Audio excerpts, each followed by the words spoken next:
despite my previous tests with this black clay going terribly. These 3 black bowls were thrown and trimmed before that fact, and I've got a few ideas on how to fire these successfully. The first thing I'll do is position them in the coolest place in the kiln, as this particular stoneware isn't really made for firing to cone 10. The glaze that coats these also tends to do strange things if it's kept completely enclosed, say within a lidded form or within the footwell of these pots, and when it's fired it creates this quite rough texture. So I'm going to fire these bowls on raised props into which I'll drill a hole or a channel so that the decomposing of the magnesium in the clay body and the degassing from the clay can escape.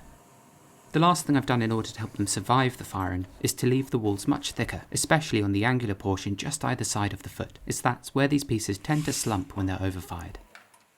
You also might notice some very subtle marbling in these pots. This was unintentional, as the massive black clay I'd thrown these from had been wrapped up in plastic and forgotten about for a couple of weeks, and whilst they were absolutely fine to throw, I must have forgotten to wedge them up properly. So who knows, this may contribute to their downfall.